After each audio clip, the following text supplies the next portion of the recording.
Pure heart showing, I'm glowing. I radiate on the highest emotion, I'm chosen. Hi everyone, my name is Catherine A. Martinez and welcome to the Bloom Podcast. I'm here with Elsie Shaw. Hello. She's a designer and a grief coach. We're going to be hearing about her story today and how she's amount to this magnificent person, starting a clothing brand and also holding spaces within grief and counseling. So please, Elsie, introduce yourself, give us a brief intro of who you are, what you do, and then we can get into your life transformational story. Okay. Well, my name's Elsie. I live here in Bali. I've been living here for 2 years. And I've been on a bit of a nomadic journey for the past 3 years. Recently, I felt really called to start grief coaching and to start holding more space for grief through the form of grief circles, one-on-ones, and a ceremony in which I help people connect with the people who they've lost or the parts of themselves or their lives that they've lost. And I also make clothes with an emphasis on sustainability. Everything's plant-dyed, biodegradable, and as natural as it can be.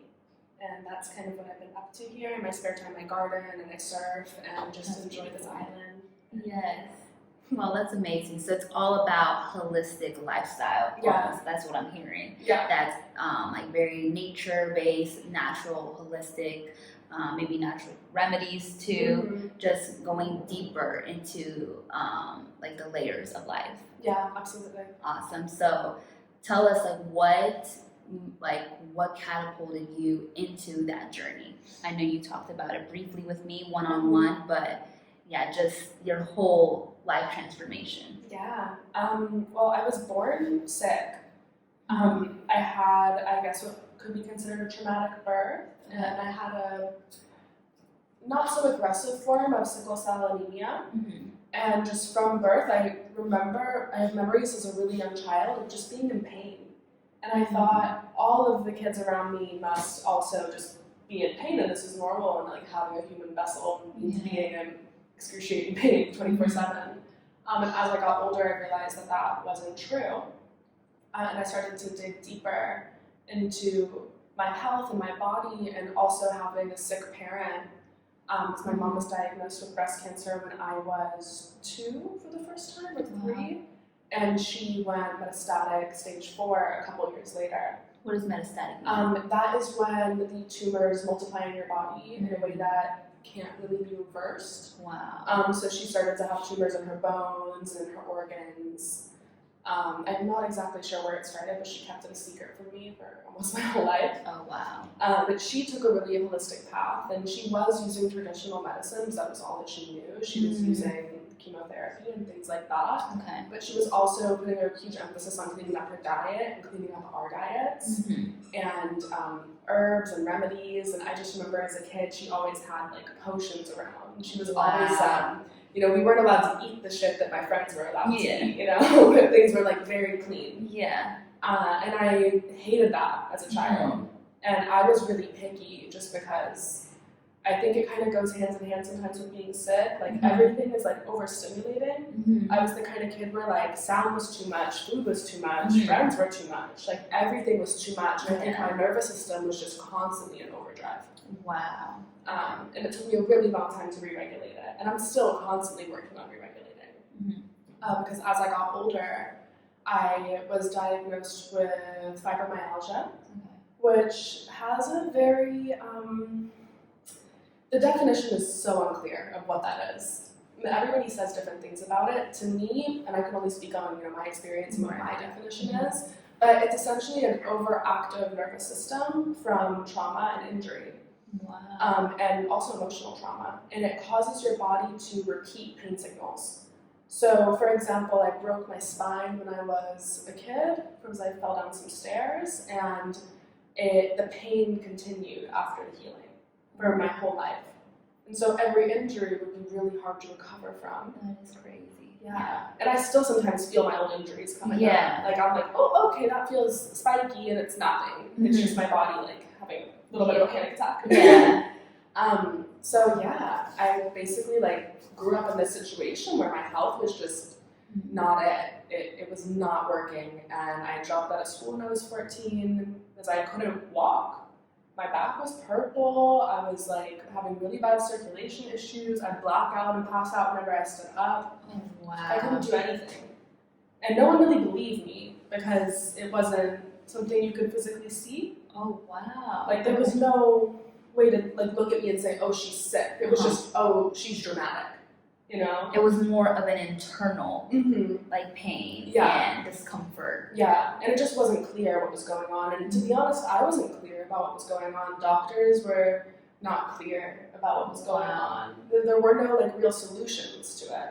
And it was just kind of like, here's some pharmaceuticals, take them and go. Mm-hmm. So I kind of felt like my whole childhood I was like being drugged. Right. Like I was on all these medicines for God knows what that I did not want to take that would get like literally shoved down my throat by my parents. Wow. And they weren't helping. I was getting sicker. And honestly, I was going kind of crazy, you know? Yeah. It's like, it's not a good concoction in Yeah. the body. And that's very traumatic because as a kid, like, you're supposed to be, like, you know, like, living more carefree and having fun, making memories. Yeah. But if your only memories are constant medication, hospital visits, Mhm. your parents telling you this, like, you know, like, sick and, like, feeling unwell, like, that's crazy. Yeah. It wasn't, I really have a childhood, honestly, when I Yeah. look back on it. Like, it was that, and then it was my mom being sick. Yes. So I was in a caretaker role in some ways, and then I had to care for her myself. Mhm. And also, I think she was just, she didn't know how to deal with me. She was Yeah. dealing with her own shit, which I didn't know because Mhm. she didn't tell me that her cancer reoccurred until I was like 14 or 15. Wow.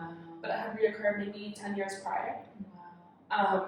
And so I was kind of like a little hard on her, Mhm. and she was being hard on me, and I didn't realize it's because she was like so overwhelmed by the situation at hand. She didn't understand how to help me. Yeah. And I got to a point where I was like, okay, I have to help myself, you know, Mhm. because this isn't working. Right. What they're doing to me is not working. And so I started to like kind of patient advocate for myself, which as a child is very hard to do. Oh, absolutely. And to be honest, like I punched a psychiatrist in the face. Like I was so done. I remember like running out of doctors' offices screaming like, help me, because these doctors just wouldn't listen to me. Right. How old were you then? Probably like 13 or 14. When you decided, like, hey, like, Mhm. I need to change. Yeah. Because these people aren't going They're to help not going to help me me. at So all. 13, 14. And Yeah. like, you can only imagine, like, doctors, like, you know, with degrees and all this I was a stuff. joke. Yeah, they were just like, They thought I like, didn't know anything. And I Yeah. would come with research. Like, I'd come with receipts, you know? I was like, this is what's Wow. going on. Like, this is what I need. But they just didn't care. Even holistic doctors. really? Mm-hmm. And it started to, like, the trauma was really piling up of it all. And that made me sicker. And so I remember I was researching one night, and I kind of fell into, like, this hole of, like, raw veganism and healing your body and all this shit. And sorry, I keep cursing. You're fine.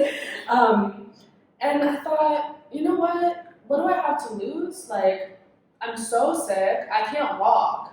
And I can't do the things that kids are doing. I can't hang out with my friends on the weekends. Like, I barely even have friends. I haven't been able to maintain friendships because I feel like shit. Mhm. And so I decided to just kind of go raw vegan overnight, which Wow. was really extreme at the time. I feel like now people are kind of like, okay, yeah, do you. But back then it was, you know, this was maybe 10 years ago. Mhm. It wasn't as Mainstream. respectable or mainstream. Yeah.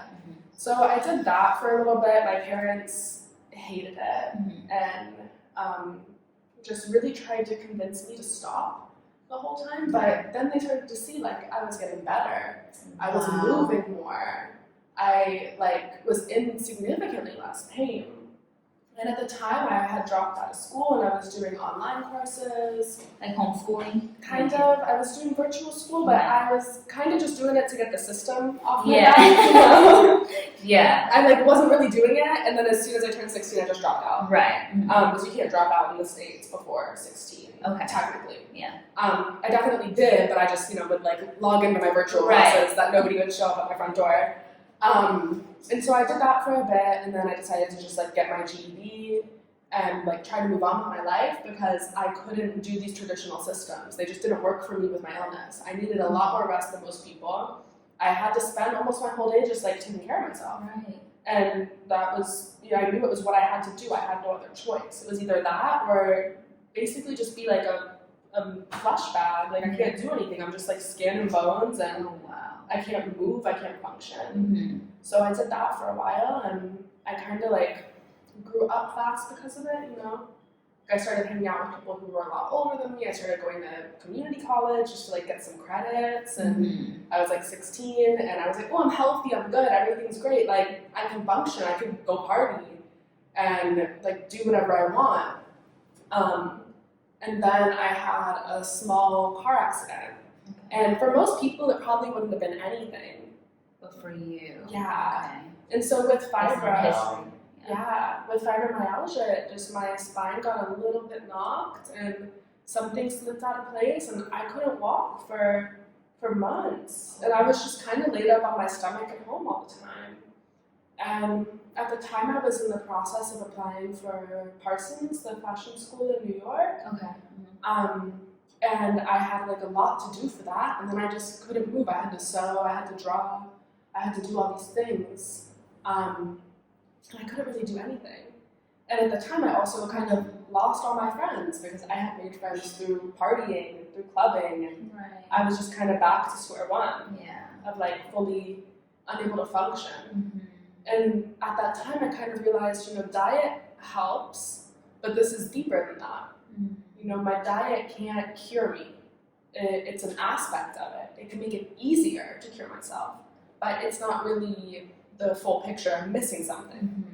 And it took me a long time Wow. to figure out what I was missing, you know, a really long time. But I ended up getting into the school anyway, and I moved to New York, and I was like 18 in the city alone, you know, super hyped about it, and I was really happy I was closer to a lot of family that still lives there. It was good. But then, my damn spine, Yeah. I ended up falling down like 5 flights of stairs. Oh, wow. It would have been 10, but somebody caught me. And I really think I would have probably like been paralyzed or like dead if I went down 10 flights of stairs. They're kind of the stairs that go like In the around. Okay. Yeah, and I kept trying to stop myself, and I would just like Did you just the slip parkour. or? Yeah, they were art school. They had like some ridiculous looking stairs, you know, because they're trying to be like aesthetically pleasing Yeah. in their buildings. And the stairs are like this big. They're like not meant to be walked on. They're just there to be pretty. Mhm. But if we were late to class, we lost a whole credit point. So I was like, okay, I'm just gonna take these stairs because this elevator takes too long. So I was going down, and I just like lost my footing because we had to carry like tool bags and plots of paper every day and so much stuff, and I just started tumbling. Oh my god. And I stood right back up, and I was like, okay, go to my next class, like gonna have a cigarette and go to class, I'm all good. And I had kind of stopped taking care of myself in New York as well. I was just like living off iced coffee and cigarettes like any art school kid does. But I told myself I was all good. I remember calling my mom and telling her what happened, and she was like so freaked out, but she knows I have a really high pain tolerance because of what my body's been going through my whole life. So sometimes I don't realize when something bad happened. I just keep going. So I kept going for a month. And then I like looked in the mirror one day, and I saw my whole back was like discolored. And my knee was like still popping and out of place, and like the bone felt bruised. And I just realized something was off. very off. Mm-hmm. So I went to the doctor, and they like freaked out, said I had to get an ambulance, I was at risk of paralysis, a piece of my bone was missing. Oh my god. That's crazy. Yeah. It was How old were you then? 18 or 19. Okay. I think 18. I was in my first year of university. Mm-hmm. And I didn't want the ambulance because, you know, America, expensive. So I walked to the hospital. Oh lord. And they were like, you have to sign a liability waiver because this is so dangerous. I was like, Yeah. life's all about risks, honey. I'm walking to the hospital. Yeah. So when I got there, they said, oh, we can't find the bone. It must have dissolved. Like, you're missing off your tailbone now, though. Oh. And I was already struggling, you know? Yeah. And to be honest, art school curriculum, particularly at Parsons, they even say they're kind of trying to get people to drop out. Like, they make it so hard and so ridiculous. You need to do every single modality so that people will leave if they're not, like, strong enough to withstand this curriculum. And I wasn't strong enough anymore. The school wouldn't accommodate me, and they just wouldn't help. And I started to get really, really bitter. Because if you look at like the website of this university, and for people who aren't familiar with it, it's like the best art school in the state, second best in the world behind Central St. Martin's. they're advertising all these photos with like people in wheelchairs and like disabled people, which is like great. Like, okay, you guys are an inclusive university that allows disabled people to get an education, and they had courses for like creating accessible garments and like creating fashion for disabled people. Yeah. But then when I was honestly already disabled coming into the school with my illness. But when I became really legitimately disabled, Yeah. they just fully abandoned me. They had no interest in helping. I ended up having to drop out. And I just started taking like a lot of pain pills, you know, because I couldn't function. And going upstairs in New York every day, the train station, everything. Being in New York and not being rich and being hurt is like, what do you do? You know? It's New York. Yeah. New York is rough. Yeah. But I remember so vividly, like I'd ask for the disability seat on the train because there's this like one little seat, you know, for disabled people. And random people are sitting there who like, they want a seat. So I'd say, hey, like I'm disabled, can I have the seat? People would laugh in my face. I was like, no, I look fine. And I had a cane for a while, I bedazzled it. Yeah. Like it was cute. I was like, we're gonna get looks, you know? If I have to be like this, then it's gonna be like a whole moment. Yeah. It's gonna match my outfits. I admire your positivity though, because Yeah. most people would fold Yeah. at just like the first scenario. You Yeah. know, I'd probably give up. I'd be like, Yeah. And to be honest, I kind of Yeah. did. Yeah. But like I sort of had no choice, you Yeah. know? It was like either make this work or like go back to Florida and live with my parents, and like I didn't have a good relationship with them at all. Just because I was kind of traumatized by them through my childhood. You know, they weren't really supporting me through this journey. They weren't agreeing with my choices through my illness. And so I was really excited to move out. Yeah. I did not want to go back. And I thought, even if I'm so sick and I can barely take care of myself here, it's better than being there. Yeah. And also I was taking like a lot of drugs to sustain myself. Just because I didn't... Painkillers. Yeah. Okay. And they started prescribing me painkillers, and then they stopped prescribing me painkillers, and I'd still find painkillers, you know, and it kind of sucked because I didn't want to be a zombie, but I couldn't move, you know, so I did what I had to do, at least what I thought at the time. And it kind of made me like a little bit of a zombie, and then I moved to Harlem because I needed I was living in a studio in Lower Manhattan that my school helped me pay for. I had some scholarship.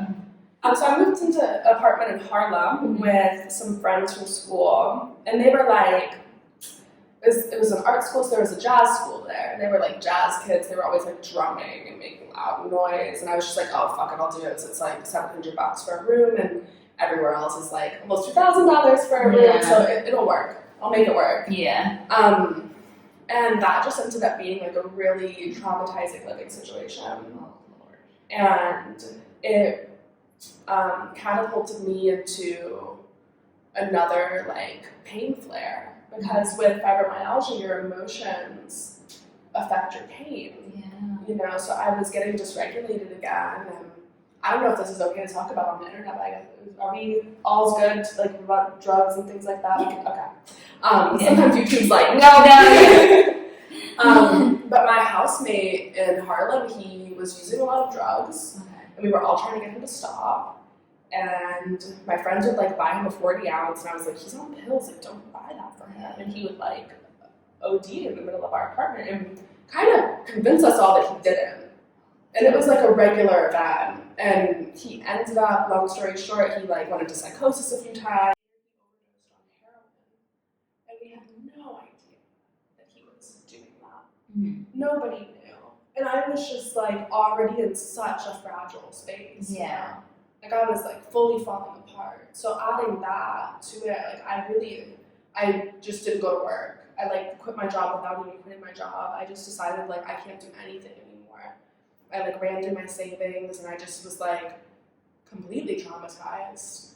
And our housemates kind of blamed it on me that this all happened, just because I was really caring for him through it all. I'd sleep with my door open and his door open and turn him on his side to make sure he wasn't gonna die in his sleep. I was really, I wasn't enabling him. I am a dead person in my house. Yeah. And I cared about him. So after all of that, I kind of lost it, and I moved out to Brooklyn to be closer to friends and community. There's a really beautiful queer community in Brooklyn, and I had a lot more support there, a lot more family there, and it just felt right. And I started trying to kind of rebuild myself and going back to eating really healthy, like quitting smoking, and just trying to like nourish myself. But it was hard. You know, New York is tough, and I worked in the city, the train, the winter, everything. And I ended up in an apartment in Brooklyn where the heat just didn't work all winter, and the landlord just, he wouldn't fix it. And so we were living in like a tundra, and I was sleeping in a coat, and I couldn't shower, and it made me sicker. You know, my joints stopped moving. Of course. I couldn't do anything. I just remember laying in bed one night, and I was like, you know what, I'm leaving. Because I didn't pay rent for 4 months, because in New York, there's laws where you don't pay your rent if your shit doesn't work. It didn't work, so I stopped paying rent, and he tried to sue me, and it didn't work either. So I had like a few $1,000s, and I decided to buy a ticket to Thailand for the next winter. I thought, I'm gonna get out of here next winter. The winter makes me so sick. In the summer, I can kind of get my shit together with my health, but as soon as winter hits, I'm done. So I thought, this is my escape. I need to be somewhere warm. With fibromyalgia, it helps a lot. I need access to like a lot of fruits and vegetables. I can't afford it in New York. Oh my god. So I just was like, you know what, this is it. This will work. It's cheaper there. I can find a job online, work a little less. Yeah. You know, it felt like a pause in the chaos that were like my early adulthood. I was really excited. And so I left, and I was supposed to be gone for like 2 months. I ended up staying, I was between Thailand and Sri Lanka for 3 months, and my health completely shifted. Like I went over there with a cane and like barely able to move and feeling really shit and looking like shit. And I found a body worker who, she was doing like fascia release. And she just was basically, like, I felt like she was unwinding all of like the knots of trauma stuck in my tissue. And every day I'd wake up like moving more and like functioning more. And it was really shocking for me. Just because I didn't know that was possible. And so my trip came to an end. I was running out of money. I had been looking for online work. I started teaching English like most people do. But I wasn't making much money with it yet. I was at the beginning stages of it. So I decided to go back to New York and sell everything that I own and get teaching moving so I could have some income and then go back to Thailand. So I did that. I went to New York and I had like archives of fashion, like so many pairs of shoes, so many coats, and like really nice vintage pieces. And they were like my babies. You know, I was so attached to this stuff. And I just didn't really care about anything anymore. I just wanted to be healthy. So I sold everything that I owned. I think I sent like 1 box of stuff to my parents in Florida. Sold almost everything, and then I went to Florida to be with my mom because I didn't know if she was going to die soon. And I knew I'm going to the other side of the world. And metastatic cancer is complicated. You know, people can look completely fine and die the next day. So I kind of went there to like say goodbye, and she knew that. And we spent time like doing all our favorite stuff and just exploring and gardening. Everything she wanted done in her garden, I was like fixing it up for her because that was always what we did together. We just spent like 3 months together, and it was so beautiful. And I was so glad that I did it, just because it kind of like, I don't know, it felt like the trauma of my childhood was like being forgiven. Like we were making the conscious choice to forgive each other. And we would even say it like, we don't want to do another life of this. So like, let's forgive each other now so that we don't have to like karmically repeat this pattern. Beautiful, you know? that your mom like was, like you guys were aligned in that way. Yeah. You were able to be open about these kinds of things. Yeah, she was definitely my person. Like we saw it the same way, you know? So I left and I went to North Thailand instead. Because I was living in the south before, I was staying in the south. Just to see a friend. So when I got to that city I was in, or town, I was in Pai, north of Chiang Mai. And I just, like, I understood what everybody was saying, what they call it the pie hole. Like, you can't leave. You just get sucked in. And I got sucked in for like half a year. And I really saw myself like spending my life there. And as I was there, my health was getting better. I was really working on like regulating my nervous system. and eating really like pure food. And I just felt like I was still struggling, but it was nothing like it used to be. And it was really exciting. But after that, I had to leave for the burning season because Pi in all of North Thailand, the valley kind of burns and it fills with smoke and it becomes like the worst air quality in the world. Like you can't see, that camera is like unclear from how smoky it is. So I went on a retreat in Borneo, Malaysian Borneo, and it was like a fruit retreat. They hunt like rare fruit in the jungle. And I thought, okay, like that sounds really fun. Like I love like just hunting for like, I don't know, I love this idea of Borneo is this land that it was never really affected by the Ice Age. The trees are ancient. And I just wanted to see it. It was like one of those things I always wanted to just see Borneo. When I got there, I was like walking with my cane. I was still struggling because like long walks were hard for me. I could do little walks, I could do little hikes, but when I'd walk for a long time, my spine would compress. And it would ache so bad, and it would start to get swollen, my back would get like puffy. And I remember the couple that was running it, they were like, the guy in particular, he was really tough on me. And I was really annoyed with him. I was like, I'm hurting. And like, you're pushing me. And I don't want to be pushed. And there was this moment where they were all going on this crazy hike, and he would warn me before the hikes, like, here's the intensity, do you think you could handle it? Do you want to stay back today, or do you want to come? And it was a really intense one, and my brain was like, no, we can't do that. And then I saw everybody getting ready to go, and I felt like such bad FOMO. And so I flipped a coin about it, and it said go, like 3 times in a row. I was like, okay, fuck it, I'm going. And I feel like this was the moment where everything really shifted for me, and I realized it wasn't just food. I was like scaling this rock with a rope to get up into this cave, and I started to have like a panic attack because I was remembering falling. Like I was remembering all my spinal injuries, I was remembering how they happened.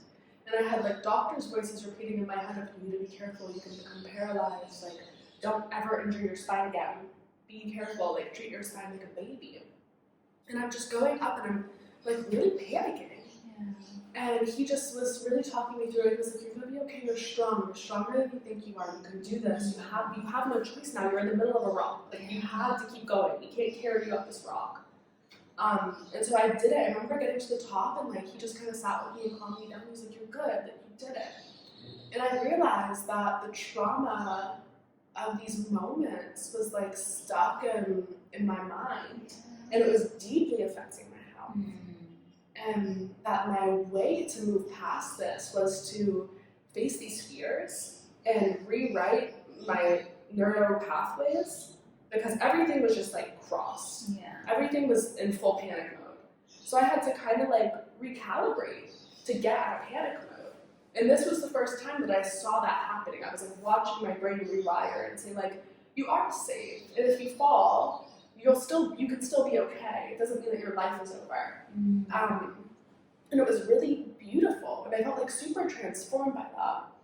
And that's when I decided to come to Bali after that, just for a month. And as I'm sure you've noticed, Bali is full of stairs.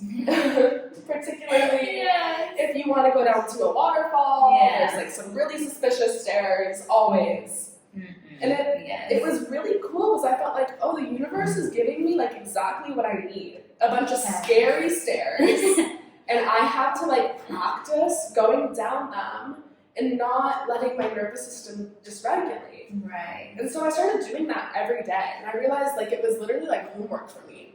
Like we'll go down to the rivers. I was living in Ubud at the time, and it's gonna be rainy and slippery, and they're gonna be mossy, and like you just can't panic. Like don't visualize your body tumbling. Like you're strong and you're stable, and your body is capable of carrying you. And that small practice completely changed my life. Like it blows my mind to this day. It sounds so simple. It almost sounds ridiculous. Like just walking downstairs to like heal yourself. And of course like diet was a part of it as well. And I was doing a lot of cleansing at the time and things like that. But I feel like this was the catalyst of like realizing that I could rewire everything and completely heal myself. And so that kind of did it. And still, I do that every day in Bali, living in Uluwatu, going down the stairs to the beach. And Yeah. I'm not scared anymore. Mhm. The other day, I caught myself running down some stairs, and I was like, Wow. 2 years ago, I would have been like, I'm gonna break my spine, I'm gonna break my spine. Yeah. And I used to have pain flares once a week. Now I have pain flares once every 4 months. And they're small, they're short, and I don't panic because before the pain flare would start, it would never end. It would go on for years, and now they end. It's just a small glimmer of my life, and I've been doing a lot of work and just regulating my nervous system, and it's completely changed it. Yes. Yeah. Wow. Now I That's feel amazing. super healthy and fat, and it's awesome. Yes. Oh my God. I feel like that is just the epitome of connecting with your mind, body, and spirit. Yeah, And for sure. I feel like most people, especially from where we're from the States, Mm-hmm. you don't realize how much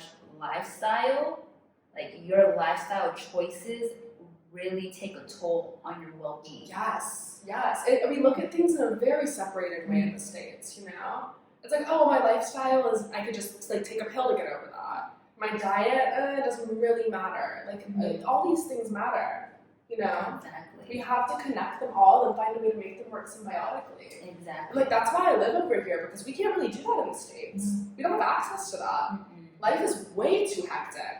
There's no space for it. Especially if you live in a city, Yeah. New York, Los Angeles, or different hubs, let's say Atlanta or Miami even. Yeah. Yeah. You are not able to care for yourself. Yeah. It's the system is built For suffering. Yeah, for suffering. And I don't want to put it that way because I'm sure you can live a happy, healthy life if you really consciously make the choice to do so. But it's the odds, aren't in your favor, At all. and you have to go through layer after layer, and just the energy of peeling back if you have childhood traumas or if you have emotional blockages, plus changing your eating habits. And if you're from a culture like me, a Latino culture, it's a whole different paradigm shift. It's just so much. Absolutely. So when you come to a place like Bali or Thailand or any island, I would say it's wow, a breath of fresh air. Yeah, and you have the space. You have the space. You have the space to take care of yourself. Because I think that's really what it is these spaces are so congested. And I was talking to somebody about it the other day. He says he practices Vietnamese medicine, and a huge thing they talk about is the air. And he was saying in cities and in valleys even, the air doesn't flow. And so sometimes just living near an ocean, the air flows, and you have more space energetically to heal yourself. You're not condensed. Things are able to recycle faster. Yeah. And I thought that was so interesting. Wow. It's when we live here, we have all of this energetic space to do what we need to do. When we're in a city, we're too congested to even know what's ours and what's somebody else's. It's not clear. Wow.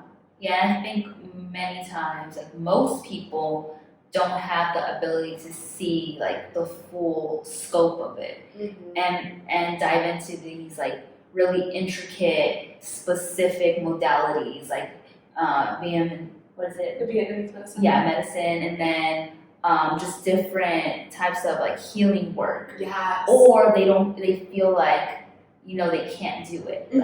They're not prepared for that, and they don't want to open that door because they've suppressed it for so long. Oh, absolutely. Because they don't know themselves outside of pain. Yeah, exactly. Yeah, and I remember when I used to get real bitter because people always thought they knew the thing that would heal me, and they had never lived my experience, So I was like, oh my gosh, shut up! I never wanted to hear it. But now looking back, some of those things did have some validity, and I was just not in the space to change anything. I didn't have the capacity for change. But when I came over here, I had the capacity for change. I had the space for change. I had the time for change. But people can say all they want. It takes 10 minutes to do this. It takes 10 minutes to do that. But your body stops you. Your brain stops you. You're I really don't have time for that. I don't have time to make big changes in my life. The system I have going now is I'm not thriving, but it's working. I'm alive. I'll keep doing it. It doesn't work. Yeah. We have to change. Absolutely. I was going to ask you too, what would you say to someone who is in a similar journey as you, or maybe even has like pretty much like a story like yours, where would you like guide them to start like healing, maybe to save some of the challenges that you were going through, save them the time, the effort? Where would you like advise them to start? Like, I'd really suggest just finding small ways to change their lifestyle. Like if you spend your Fridays going out with your friends and you're noticing that you always feel like heavy and in pain and not good, maybe change your Friday to spending time at home doing like a neuroregulation practice that takes you 20 minutes, like doing a little bit of yin yoga or something, like opening up your connective tissue, finding some accessible body work. But yeah, I do think something I like to bring up a lot when people ask me how I did what I did is like, I'm very privileged. I'm a white American woman with a passport that is strong and powerful. And I was also super lucky that I ran into some money because I didn't pay rent for a while. Not everybody's able to just pick up and go.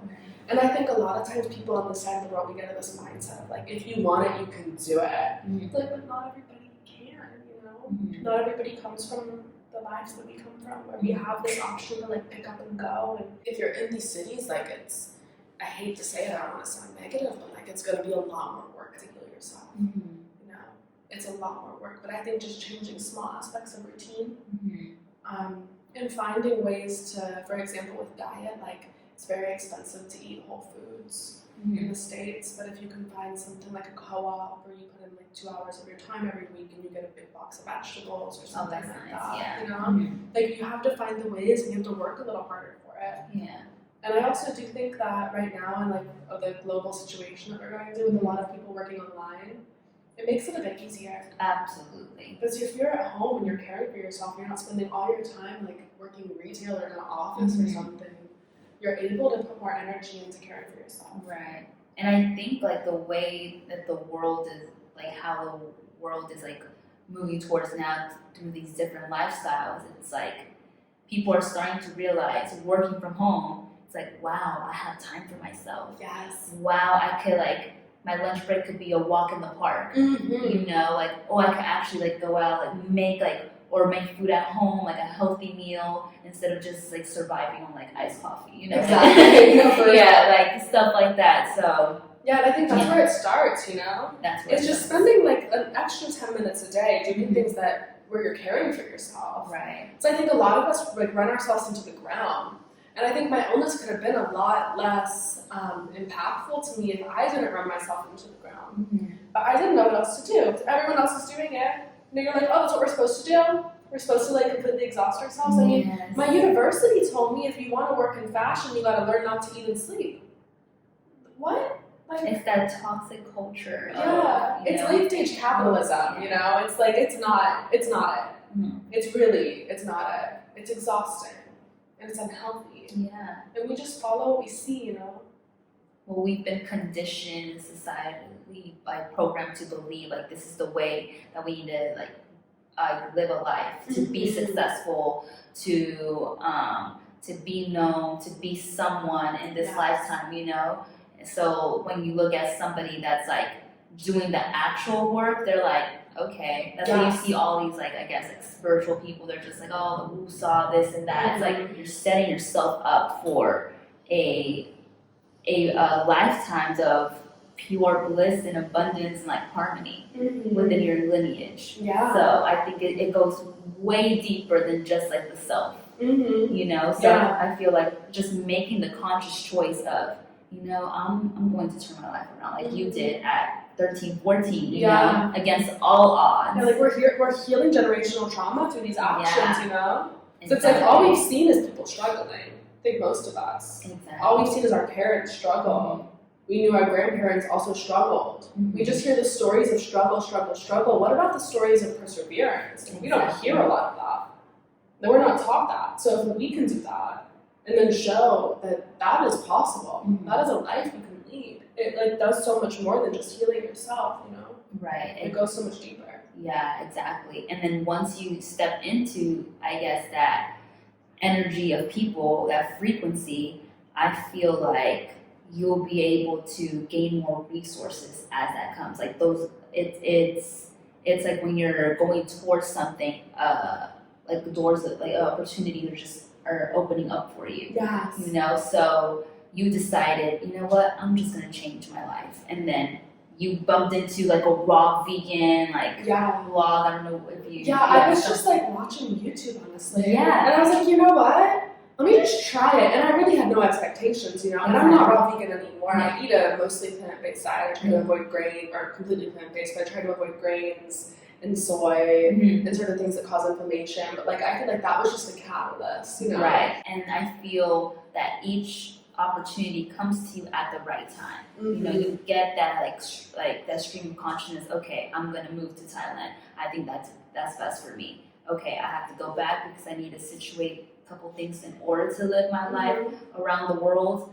Cool. So I feel like once you make a decision, like the universe has no like choice but to render to that decision and give you that on a silver platter. You know, and if you're open and receptive to it, your life will just flow so easy to all those answers that you are looking for. You know, even though you went through like your challenges, I feel like life was still like telling you like, hey, this is the path you need to go on. Absolutely. And you know, also, and I really don't, I hate to be one of these people because I know that when I was sick and people would say this, I would just roll my eyes at it. And so if anybody's listening to this who's in a situation like I was, I'm so sorry to even say it, but that all really did happen for a reason, because I would have never ended up here if I didn't deal with all of that. I would probably still be in New York. I'd probably be working fashion. And I'd be miserable and like sick and living off of cigarettes and iced coffee.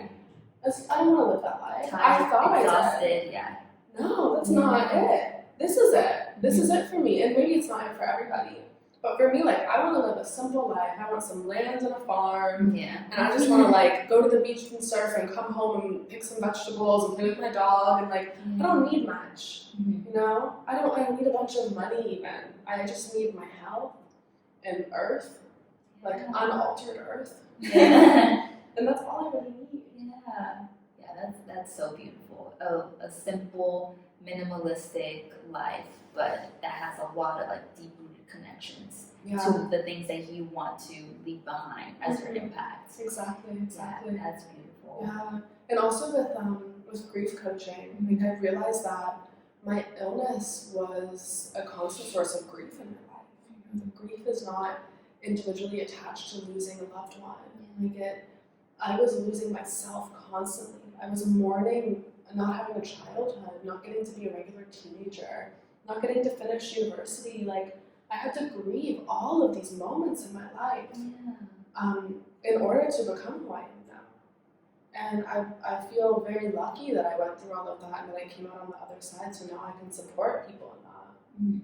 It's like, even with my loved ones and my friends, like I see them sometimes going through this like grief cycle and they don't even know what it is. And I just kind of talk them through it. I'm like, hey, just so you know, you're literally grieving. And they're like, what? Why would I be grieving? Because life is grief. Like, everything is grief, you know? We process everything that same way of loss and resurrection, and it's natural. And it doesn't have to be a negative thing. I feel like so much of the words that we use have such negative connotations, so everybody is constantly in denial. But grief doesn't have to be something negative. It could be something beautiful, transformative. Like a rebirth process. Literally. Exactly, And, you know, I think back of, like, I still grieve my life in New York. Do I want to be there? Hell no. But, like, do I miss, like, going to drag shows with my friends and, like, raves and being, like, so fucked up, like, ordering a sandwich in the deli at 5 a.m.? Yeah, I miss that. It was fun. But I don't want to go back to that. And I can grieve it and appreciate it at the same time. And, like, I think sometimes we get into this very dualistic mindset of, like, good and bad, yes and no. But it's like, no, there's so much nuance to everything in our lives. All of our experiences are nuanced. And, you know, we can grieve and appreciate, grieve and love.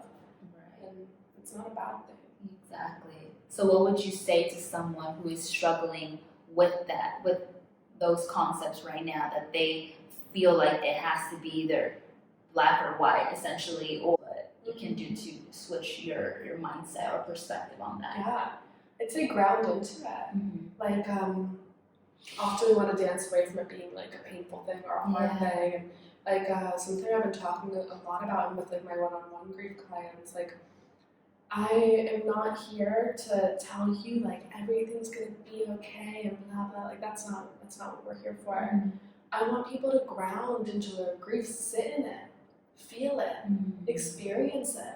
You know, Mhm. like if it feels like it's ripping you open, that's okay. That's not forever. Yeah. But if we don't feel that, we never fully deal with it. And then it manifests throughout our life in all these different ways, whether it be health issues, emotional turmoil, issues in our living relationships, and everything. You know, if we don't sit in it and really feel it exactly as it is with zero judgment, it will never go away. And so sometimes we think we're doing the right thing by avoiding and being positive and saying, oh, I'm unaffected. But no, like you're gonna feel it later on. You can't run. It's here. And it's part of the human experience. Clearly we chose to incarnate here on Earth for a reason. We're all dealing with this crazy shitstorm that is Earth. Mhm. And part of it is grief. Mhm. It's not all like love and light out here. Yeah. You know, it's tough. It's tough and we have to feel the toughness. Yeah. It's part of it. Absolutely. And with that, what kind of modalities would you recommend someone to like lean into? I know you said that you met somebody who did body work or energy work, Yeah. and I know you mentioned like yoga. So, what are the different kinds of modalities that you think would be perfect for someone Yeah. entering these like stages of their lives? I really love yin and restorative practices, and I know sometimes yoga, it's like it's always suggested for everything. And it's a bit of like an eye roll, but I like to do basically like bedtime yin. Mhm. So you're just in your bed with a pillow as your support, like super cozy, and you just like lay into these stretches. And a lot of our emotional trauma is stuck in our connective tissue. And it releases. So sometimes you'll sit in this pose in your bed at night and you'll just kind of like start to cry like a baby and then it goes away. And you know, there's something very comforting about that. Also, I really love, what's it called? Idiokinesis. What is that? It's this really amazing modality I learned from a body worker in New York who was really helping me for a while. She was a rolfer, so she was doing like a structural integration massage, basically like reworking the structure. And you visualize, it's basically like a stationary form of body work, like you're not moving. But you visualize certain things in certain parts of your body. It's hard to explain, but for example, like she would tell me my ribs, she said, imagine they're like a bridge, and it's like the wires holding the bridge up. So they have some give, but you're just holding them tight, so like release the bridge, let the bridge roll and move, and like feel them each separating, and by visualizing certain things around certain body parts, you can feel them start to loosen up. Wow. So why she'd be like digging her fingers into me, she would tell me to visualize these things and immediately it would release. And it had nothing to do with her hands, it had everything to do with my mind. Mm-hmm. And dancers used to use it a lot. And I think they still do, like certain dance companies in New York use the practice just to help keep their bodies in movement, to like remember all the different parts. But I think little practices like that are super crucial, and also just anything involving the vagus nerve. Like the vagus nerve is, it affects everything. It can completely dysregulate our nervous system if we're not taking care of it. And there's little things you can do, really simple exercises in certain places you can touch, like here and here. Like tapping almost? Yeah, tapping does help as well, yeah. But this is more of like, like massage. yeah, it's more of a massage. But you can also use tapping to regulate your vagus nerve. And what's the vagus nerve? It's hard to, it's a massive nerve within the body Okay. that can really dysregulate our nervous system and our emotional reactions, and it could also cause us physical pain as well. But a lot of people dealing with trauma, their vagus nerve is under a lot of stress. And so when we kind of like activate it and move it and just like get things flowing again, you notice a massive difference in just your anxiety, your physical reactions to things, stuff like that. So I find that's really helpful. And if you were to even just Google that, like you can find like hundreds of different exercises and find the one that works for you. They take like 2 minutes. And so it's like these little tiny things that really don't take any time at all. Yeah. And they can completely shift your life. And that's, I think, hard for some people to believe. Is like this 2-minute activity Yeah. can change your life. And I used to think like, oh, that's bullshit. Yeah. That's for people who are healthy. Like, that's not for me. Yeah. And when I started to do it, I was like, oh, it is for me. Mhm. It's for everyone. Like, everybody can benefit from this. And it just gives you like the space that we were talking about earlier, you know. It opens things up so that you have more opportunity to deal with it, to heal. You have space to heal. Yes. Yeah, I feel like there's a lot of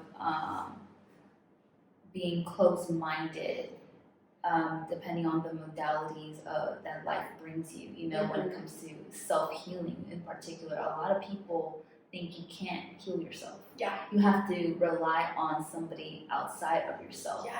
And those are usually Western doctors, you Mhm. know, practitioners. Always, yeah. Yeah, and even like with the holistic practitioners too, it's like that's beautiful and all, but at the end of the day, they're not the ones that will work through your trauma, your Mhm. emotional blockages, all the things that are stuck internally. Yes. You know, things that you might not even realize that you have, like the subconscious programming of everything. Absolutely. So I feel like people just need to be more open. That's like the first step. Yeah. And Being open to recognizing you, your yes, power and your potential. exactly, and reinstating that power within you that people can't fix you or save you. At the end of the day, like you need to have that knowledge yourself. Yeah. Other people are tools, and then yoga, meditation, all these like I guess cliche things if you want to call it, those are tools too. But at the end of the day, like who's gonna do the work? You know, yeah, you. exactly. I've been at this place in my grief journey actually where Mhm. my mom passed like 9 months ago, or maybe 10 at this point. It's been almost a year. And I've been feeling super unsupported. You know, my family lives in Florida, Mhm. and the time difference is 13 hours. Yeah. It's like so hard to connect. They're busy. They're dealing with stuff all the time. My dad is just trying to stay afloat. You know, he lost his person. We've been together for like 30 years. And so he's busy, and I want him to care for himself. My sister took on my mom's old job. So she's constantly reminded of my mother. She's overwhelmed emotionally and busy. They don't have space for me. And most of my family in the States, they don't bother to check in. My partner, love him so much. He's been such a good support. But dealing with a grieving person for 9 months, like it's exhausting. You know, I think he just doesn't know what to do anymore. And my friends honestly have never known what to do. Yeah. So I got to this point where like a couple weeks ago I was just crying so hard and I was like, I feel so unsupported in my grief right now. Like I feel like I'm just really dealing with this alone. And then it kind of hit me, yeah, you are. And that's okay. Like you're the only person who could deal with this. Like why are you expecting everybody around you to know how to fix this? Right. It's unfixable. And you know, also 9 months is nothing. Like this just started. This is the beginning of like a new chapter of my whole existence of not having like my person, you know? And just reminding myself like nobody can help me right now. They can give me some love and some support. Okay, sure, that's great, that feels good. But when it comes to the actual work of processing my grief, moving past it, healing through it, and also just working through all of these traumas with my mother on my own without her, I have to do that by myself. Right. Nobody's gonna help me. Yeah. And that's okay. And I think we need to become more comfortable with relying on ourselves. Yeah. Because it's okay to have like outside support, but sometimes outside support's not there. Mm-hmm. You have to do it on your own. Yes, that is, and then I feel like that's the most empowering thing that you can offer yourself. Mm-hmm.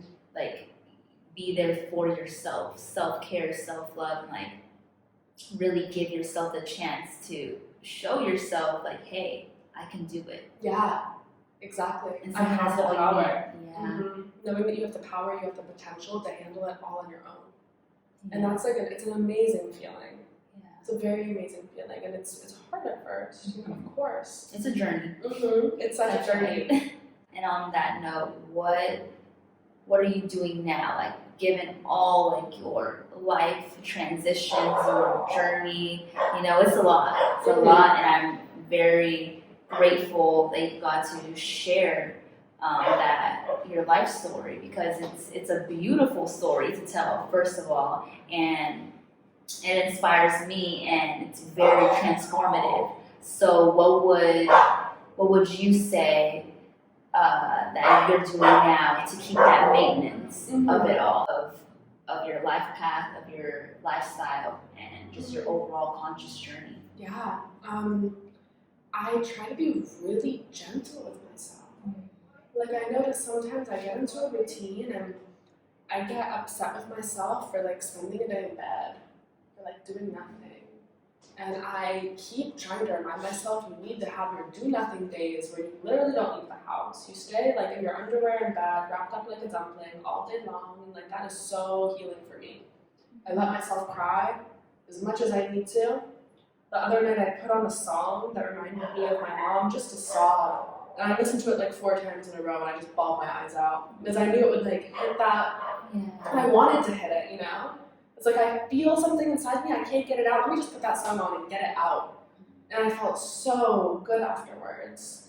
I started lifting weights like a year ago, which is really weird for me because I like couldn't even pick up my backpack before. It's a weird journey, but that has become so therapeutic for me. Like going to the gym, picking up a bunch of like really heavy stuff with a bunch of like Balinese uncles, and it brings me so much joy. And it's become a crucial part of my self-care, and it's also made me realize like my body is capable, I can support myself, I can take care of myself, I can handle everything I need to handle on my own. I don't need anybody else.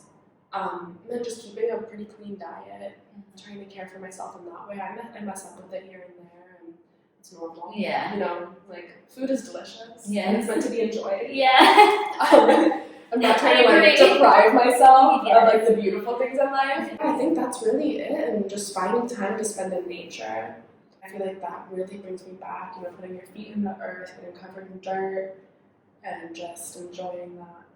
And that's kind of like my little bubble of care right now. I also have my own grief coach who I talk to like every 2 weeks, so talk to her, get my grief out. And it helps a lot just to like express it, and being able to express it in a space where I don't feel like I'm like stepping on anybody's toes or taking up too much space for my loved ones.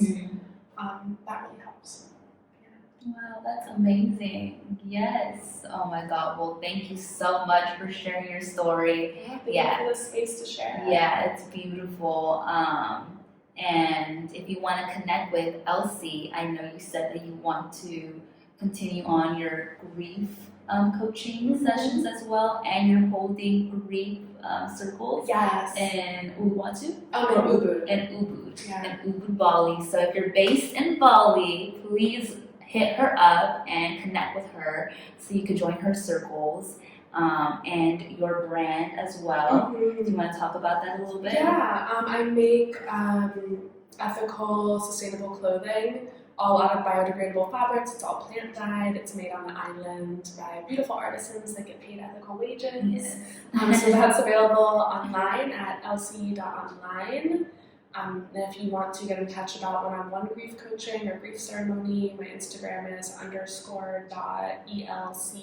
and you can find me there for some more info about that. Yes, and I will link everything down below, her contact information, her website, and her Instagram, just to make sure, like, if you feel called to connect with her, that would be amazing. But thank you again, Elsie. Yeah, I really appreciate it. This has been amazing, and I'm so grateful that you are the first person that I get to, I guess, interview, I would say, and just like you hold the space to share your story.